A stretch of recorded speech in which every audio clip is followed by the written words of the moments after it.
Baik, di sini saya akan menjelaskan mengenai definisi etika bisnis global.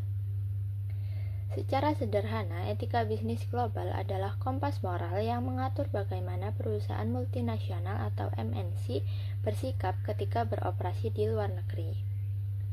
Penerapan etika di level internasional ini punya beberapa target utama.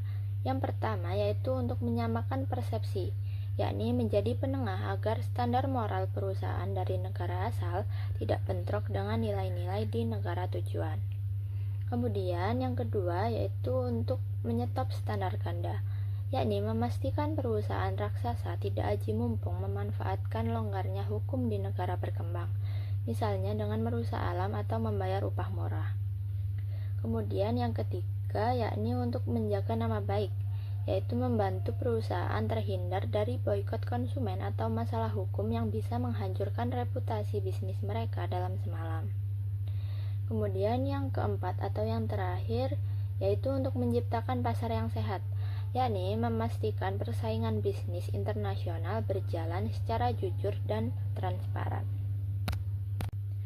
Baik, selanjutnya kita akan membahas mengenai pentingnya etika dalam bisnis internasional. Mengapa sih bisnis internasional tidak bisa hanya mengejar keuntungan atau profit saja? Yang pertama, alasannya karena kompleksitas budaya dan hukum. Setiap negara memiliki definisi pantas yang berbeda.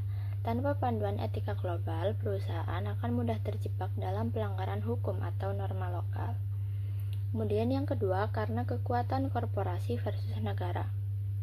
Banyak MNCs memiliki pendapatan yang lebih besar daripada PDB atau GDP untuk negara berkembang.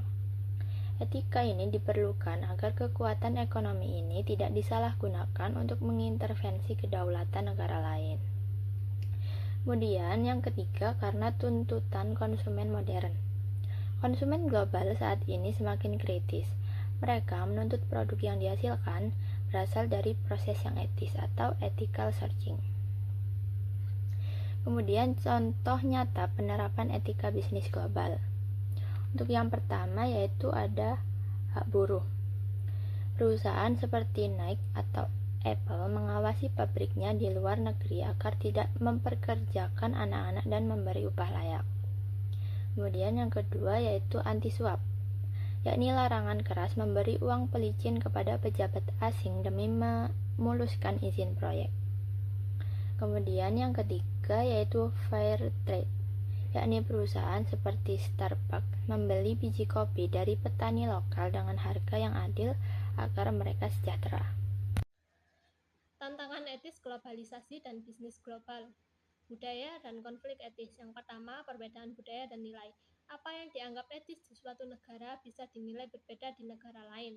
Contohnya, praktik pemberian hadiah bisnis di satu budaya dianggap sebagai tanda hormat, tapi di budaya lain bisa dikategorikan sebagai suap. Yang kedua, konflik standar etika. Terjadi dilema saat standar etika global perusahaan berbenturan dengan kebiasaan lokal. Perusahaan harus memilih antara bersikap kaku pada aturan global atau berkompromi demi adaptasi setempat. Selanjutnya, kesenjangan hukum global. Yang pertama, perbedaan regulasi dan hukum. Setiap negara memiliki standar hukum yang berbeda terkait operasional bisnis, seperti standar perlindungan tenaga kerja, upah minimum, serta aturan privasi data konsumen.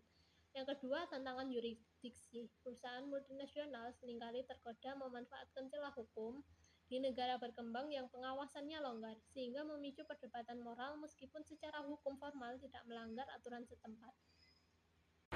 Perkenalkan, nama saya Imratus Soleha dengan NPM Mahir 106. Di sini saya akan membahas mengenai tantangan etis globalisasi dan bisnis profesional. Nah, dalam bisnis global ada beberapa tantangan etis yang sering terjadi. Salah satunya itu eksploitasi tenaga kerja.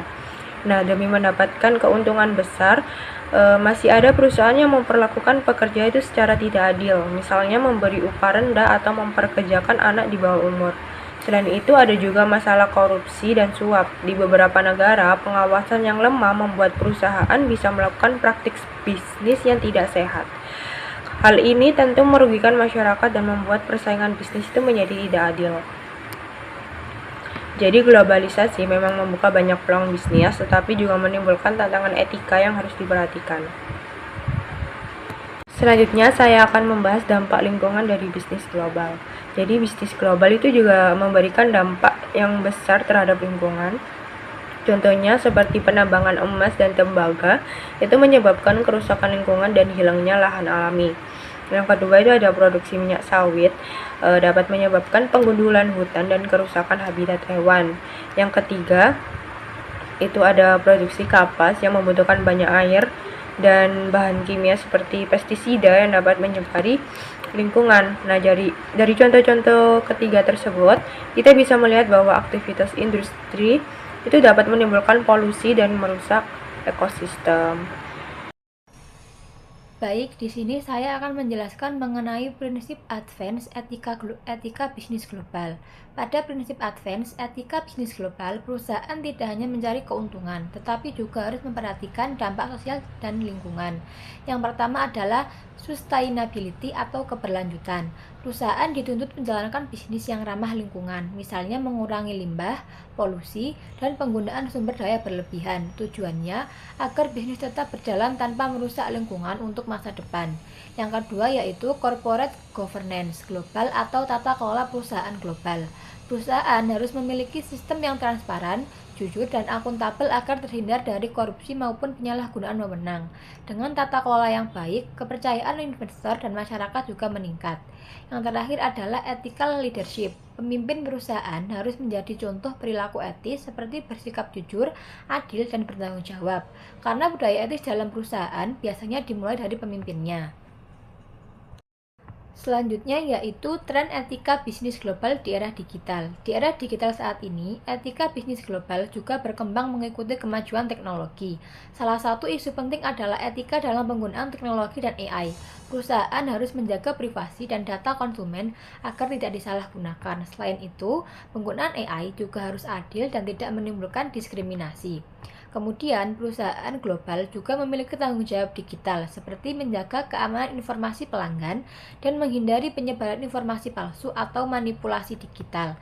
Jadi, dapat disimpulkan bahwa etika bisnis global modern tidak hanya berfokus pada keuntungan perusahaan saja, tetapi juga ada keberlanjutan lingkungan, penggunaan teknologi secara bertanggung jawab, dan dampaknya bagi masyarakat global.